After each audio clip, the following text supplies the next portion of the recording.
On March 5th, 1993, Frank Ainsworth was found dead in bed in his trailer in the small town of Ilwaco, Washington, a small fishing town that, at the time, only had about 900 people. Deputies found Frank deceased after relatives had asked them to check on him. Interestingly, one of the people who also asked for Frank to be checked on was a man named Gregory Wood. Wood told police that he was concerned his friend may have overdosed on barbiturates. I couldn't find any pictures of Gregory Wood. The circumstances around Frank's death revealed themselves to be interesting, to say the least. On March 11th, 1993, the Morning News Tribune posted an article titled, "Depressed Man Hired Out His Own Killing, 2 Charged." The article stated that Gregory Wood, 33, and William Joshua Young, 17, had been arrested and charged with aggravated first-degree murder in the death of Frank Ainsworth. At the time of the article, they were held in jail without bail pending their arraignment. The article stated that Frank Ainsworth wanted to die and promised Gregory Wood his truck if Wood killed him. Wood then got William Joshua Young involved to carry out the killing in exchange for drugs. Frank Ainsworth was reportedly depressed over the breakup of his marriage before he died. None of the articles I ever read through ever stated what drugs were potentially promised to William Joshua Young. In the article, Sheriff Jerry Benning stated, "He didn't want to kill himself, so his friend, Mr. Wood, was going to do it for him. But he, Wood, didn't have the guts to do it himself, so he hired the kid." Sheriff Benning stated that William Joshua Young was hired to do the job because he was known not only as a satanic worshiper, but also as an extremely violent young man. When Frank Ainsworth's body was found, his head was bludgeoned and neck was slit. At the time of the article, Sheriff Benning stated that they believed Frank was asleep when he took the first hit. A knife and axe handle were found in a ditch nearby Frank's home that authorities believed were used in the killing. The article speculated that the first blow to Ainsworth's head was likely from a large wine bottle that was found shattered near his body. Authorities also speculated that Gregory Wood wasn't around when the attack happened. Wood and Young were arrested that same day when Frank's body was found. Pacific County Deputy Prosecutor Jim Conley stated that the motive was likely that, of course, Wood and Ainsworth entered the agreement to kill Frank for his truck, and that Young was brought in with the offer of drugs. At the time, there were to be statements that were going to be presented by the defense about Ainsworth's death wish, Young's alleged devil worship, and willingness to kill for drugs when they went to court later that week. Interestingly, at the end of the article, there were a couple of blurbs about Satan worship, and it states, "Satan worshippers often gather in an abandoned concrete bunker atop Mackenzie Head Trail at Fort Canby. This is a sacred Satan church." Supposedly, there was a marking in the pitch-black underground outpost. The article ends with Sheriff Benning stating, "We've had satanic worship in this country for quite some time. They come down and they wear robes and burn their incense and have their little ceremonies. They're not hiding that. They do that when other folks are around." On March 10th, 1993, Longview Daily News posted an article titled, "Ilwaco Man's Death Brings Satanism into Light." The article starts with a giant picture of a park ranger named Larry Chapman looking at the occult symbols in a Fort Canby bunker. At the time, investigators were trying to find a link between Frank Ainsworth's murder and Satan worship. The image itself shows a faint pentagram and a Satan on the wall, and what I presume to have been old spray paint. Over it seemed to be newer spray paint of a cross and 777 on top of the pentagram. The article itself talked about William Joshua Young more, calling him Josh Young, which is what I assume was the name that he went by. The article stated that Josh had changed in the previous year, going from an ordinary boy into a drug user quick to pick a fight. The article stated that Josh Young and his own father, William, told Sheriff Benning that Josh considered himself a Satan worshiper. Because of the teen's interest in so-called devil worship, investigators actually looked into this as a potential lead into Frank Ainsworth's death. The article stated, the possible connection has some Long Beach Peninsula people figuring it's time to look into signs that interest in devils may be more than a childish game. Supposedly, in this article, Park Ranger Larry Chapman shone flashlights on pentagrams, devils, goat heads, and graffiti. One marking even said, "This is a sacred Satan church."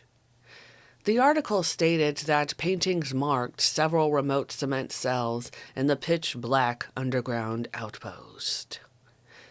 Sheriff Benning was quoted again, with the same talk about Satan worshippers, their robes, and burning incense as the previous article, though it expands on the quote just a little bit more. Here, Benning is also quoted as having said, "Satan worship is not as taboo as it used to be. It's kind of like AIDS. It's coming out of the closet." The article then quoted a man named Daniel Markham, or I guess some sort of abbreviation of Daniel.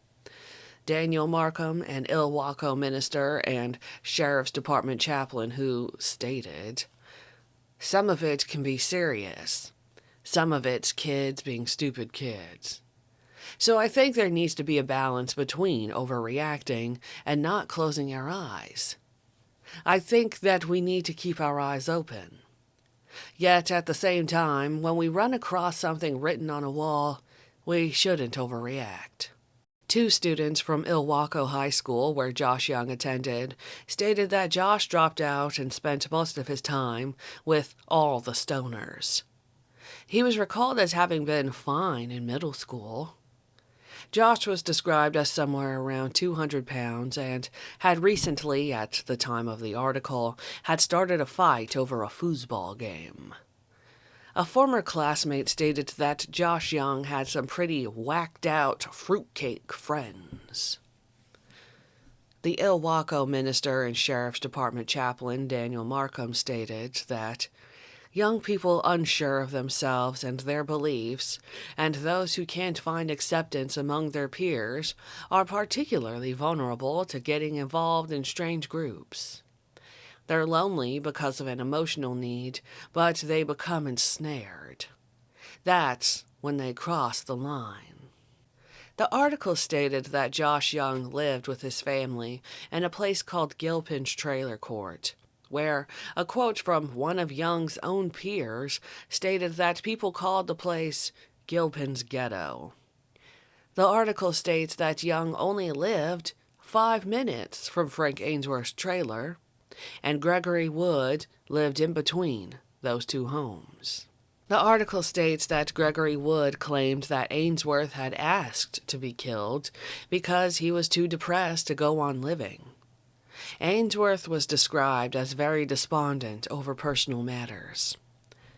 Sheriff Benning actually stated that Frank Ainsworth had actually talked to deputies about helping him end his life. The article goes on further to state that Frank's daughter, Patty, had told the news they'd tried desperately to help Frank. Right before his death, Frank's wife Patricia had separated from him, though she had been trying to get him some help, trying to get him committed for over a month. Frank's daughter stated, "My dad would never hurt anybody. He was depressed, but he was not violent." Neighbors of Frank stated that he was a loner who seldom had company and would always go out the door to greet visitors. "You didn't get a chance to get through the door," one was quoted. At the time of the article, Gregory Wood and Josh Young potentially faced the death penalty, as the prosecution was still considering whether to pursue aggravated murder, which at the time was an offense that the state of Washington would execute for. On March 14, 1993, the Oakland Tribune posted an article titled, "His is a long tale of drinking and drugs and death." There wasn't much newly uncovered in the article, though we saw a few more details into the life of Frank Ainsworth. In it was revealed that Frank had moved to Washington from Oklahoma several years before and separated from his wife Pat, only a couple of months before his death. Frank was a mechanic who worked on and restored cars. He built private roads and driveways and had tried his hand at woodcutting. His wife had left him because of his drinking. Even though he had stopped in the past, he had recently picked it up again. Once again, it was revealed that Ainsworth had called the sheriff's department several times and talked about suicide. Gregory Lee Wood was described as a drinking buddy of Frank's, who agreed to take Frank's life in exchange for Ainsworth's 1954 Ford pickup truck. Interestingly, the article stated that Wood had a pickup that was crumbling in his driveway and didn't run. So Frank Ainsworth would be the one to pick him up and drive him places. The article states that William Joshua Young was a 17-year-old high school dropout that lived in a tent in the woods. He told people he had a split personality. Some days he was Billy the Kid. By this time, the prosecution had charged Wood and Young with aggravated murder, asking to try Young as an adult. The article stated that Frank was likely asleep when the wine bottle was smashed over his head. Frank was beaten severely, and his throat was slashed. On March 5, 1993, William Joshua Young stated, "I know Frank's dead, but I did it." Young apparently told this to a neighbor, though the neighbor thought it was a lying boast. He also noted that Young looked drunk or on drugs. On March 13, 1993, the Daily Advertiser posted an article titled, "Depressed Man Arranges His Own Murder." It states many of the same things as the article before, but there were a few more interesting details. For example, there was the contention that if Young was tried as a juvenile, he would only be imprisoned until his 21st birthday. If tried as an adult, he would face either life in prison without the possibility of parole or the death penalty. One neighbor stated that Frank had came to her house recently before his death to see if she had heard anything from his wife. At the time, Frank's phone didn't work, and he had been worried that his wife may have been trying to reach him. The neighbor stated that Frank had looked like he had been crying and shaking. This article states that Greg Wood had lived mostly on government disability checks, benefits from a fall he sustained before moving to Washington from California. Neighbors stated, "Wood drank and maybe did drugs too. He's got a bad drinking problem." It also pointed out that the 1954 pickup that was Frank's pride and joy was something that he had driven from Oklahoma to Washington. Neighbors recalled that Josh Young had pulled a bottle of homemade wine out of a gym bag and offered it to others. At some point, he also made the claims that he was a Satan worshiper. What's most interesting is that the article states that Sheriff Benning had also told this to reporters, though in this article he states, "Satanism has nothing to do with this. He wasn't killed in a satanic ritual." The article states that Young had been put on suicide watch after being sent to juvenile lockup. Interestingly, some people in the article didn't believe that Gregory Wood had much involvement in Frank's death. One way, I don't want to believe he's involved in it. But when they go mixing drugs and alcohol, you don't know what they might do. On June 9, 1993, the Longview Daily News posted the article, "Ilwaco homicide suspect pleads guilty." The article stated that William Joshua Young pled guilty to lesser charges and was sentenced to 15 years in prison. Initially, he was to go on trial in July of 1993 on charges of second-degree conspiracy to commit murder and conspiracy to commit residential burglary. Young admitted to bashing Ainsworth's head with a wine bottle and an axe handle, and to cutting Ainsworth's throat with a knife while he slept. Young admitted to his father and police that he had killed Ainsworth. Deputy Prosecutor James Conley stated that he had planned an all-or-nothing case of aggravated first-degree murder against Young and Gregory Wood. But when the final autopsy reports came in, Dr. William Brady said that he could not positively conclude that the attack killed Ainsworth. Frank Ainsworth's death may have come from a lethal dose of anti-anxiety medication and alcohol he ingested before William Young ever laid a hand on him. The defense began laying the groundwork for lesser charges, trying to have Young tried as a juvenile. They lost the bid in May of 1993, though the defense decided that they were going to put the coroner on the stand and force testimony that there was no proof Young's attack killed Ainsworth. At that point, Judge Penoyar stated that he still wanted Young tried as an adult, though expected a trial over lesser charges, such as attempted murder. Penoyar handed down consecutive sentences of 10 years for the murder conspiracy charge and gave a few years on the burglary conspiracy. The article estimated that Young would be out in 10 to 12 years if he behaved in prison. It goes on to further say that William Young had been drinking most of the afternoon before attacking Ainsworth. There were doubts that he would do such a thing sober. Young's lawyer stated that people thought that he got away with murder because of the bizarre overdose twist. To quote, though, his lawyer, "But any time someone is facing 15 years in prison, it's hard to say they got away with a great deal. He wants to make amends for what he's done and get it over with." The lawyer also went on to say that he saw Young as a half-child, half-man who just got involved in something that should have never happened.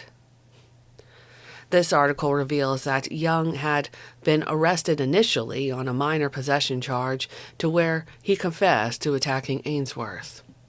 Once again, it has never been stated what drugs or possession of drugs there was.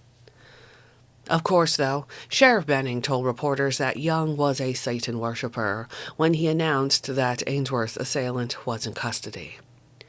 But witnesses at subsequent hearings discounted the claim, saying that any such remarks by Young were macho bravado, with no basis in truth. "That's pure BS," Attorney Smith said. "The kid's a Baptist." The article stated that Young was a remorseful young man whose future depends on what he makes of it. Testimony at previous hearings portrayed William Young as something of a lost soul who was once a C-plus student and football player at Ilwaco High School. But about a year ago, relatives and psychologists said Young's drinking and drug use got the better of him. They said he had bounced between family and friends, quit school, and hung out mainly with older people who led him even further astray. And Gregory Wood was one of those people. At the time of the article, Gregory Wood was scheduled to go to trial on August 3, 1993, for his role in Frank Ainsworth's death. He had faced charges of conspiring to murder and rob Frank. On July 9th, 1993, the Longview Daily News posted an article titled, "Ilwaco Man Admits He Arranged Killing." In it, Gregory Wood pled guilty to conspiracy to commit manslaughter in the first degree. At the time, he faced up to 5 years in prison for the attack on Frank Ainsworth. Wood's attorneys and Judge Penoyar agreed to give Wood a 44-month prison sentence, though the judge could impose up to 60 months. The article quoted one of the lawyers who stated, "Either way, he's out fairly soon.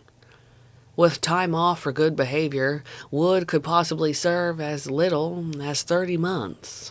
Because of the strange evidence and testimony with the case, there was a risk of acquittal with the defendants. So, as not to risk this, Frank's widow, Patricia, believed it would have been better to accept guilty pleas from both defendants to ensure that they would serve at least some prison time, essentially a plea bargain. Lawyer Sullivan is quoted as having said, "Reducing any risk of acquittal, Mrs. Ainsworth and the state are willing to accept this agreement. But I don't think you could say more than that. Nobody's happy." On July 15th, 1993, the Longview Daily News posted the article, "Wood gets 3 3/4 years in prison for his part in Ilwaco murder." It stated that Gregory Wood was sentenced to 45 months in prison, followed by 2 years of community supervision. Wood pled guilty to first-degree conspiracy to commit manslaughter. At the hearing, Patricia Ainsworth stated that she had been trying to find forgiveness for those who had caused her so much pain. She's quoted saying, "I have suffered tremendously through this process. Frank's family also have suffered, his parents, as well as our children. The lesson I pray will be learned through this is twofold. We must learn to forgive with God's help. But the biggest thing we must learn from this, drugs and alcohol are lethal. Adults as well as children need to be aware of the dangers they present and try to stop the spread of these lethal weapons. I loved Frank dearly, and I know he loved me." Before Wood's sentencing, Frank's daughter Patricia said that she and other relatives were starting to come to terms with her father's death. But their sorrow was compounded by knowing that he had been so mentally ill, he wanted to die. Patricia stated that she was disappointed that Wood and Young weren't going to spend more time in prison. She also expressed worry that Young would receive little, if any, rehabilitation in prison, especially with the prediction that he'd be free in less than a dozen years. Patricia said that Young was likely to return to the streets, capable of committing an equally serious crime. She was cognizant of the fact that when people go to prison, they come out worse than they went in. From there, I could not find any more articles about William Joshua Young or Gregory Wood. I assumed that they were both released and then disappeared back into society. It's puzzling, in my personal opinion, why Satanism was brought up at all. Though I speculate that William Young thought that it made him sound cool and scary. I agree with the one article from before that claimed it was just something said for the sake of bravado. What I find especially strange, though, is how the sheriff himself seemed to put more emphasis on this than there really was. I can only speculate that it made great news for a small town during what was still the Satanic Panic era. And just like many other pieces from that time period, there was emphasis on all the wrong things instead of the right. It's very clear that William Young was a disturbed person, satanic worship excluded. What I find crazy about the situation as a whole is how Young was found more culpable than Wood. Young was brutal, but Wood was the one who told him about Ainsworth to begin with. The fact that both were free no later than 2008 is crazy to me, to say the least. On April 8, 1993, an obituary for Frank Ainsworth was posted in the Longview Daily News. Frank Ainsworth was born on November 24, 1939, in Madill, Oklahoma, and had lived in Washington since 1979. He was a self-employed mechanic and landscaper, and enjoyed reading the Bible and books on math, science, and history. Graveside services were to be held on April 19, 1993, and he was buried next to his brother Doyle. Frank was buried at Woodbury Forest Cemetery in Madill, Oklahoma. He was 53 years old. His family suggested to send contributions to any local mental health organization.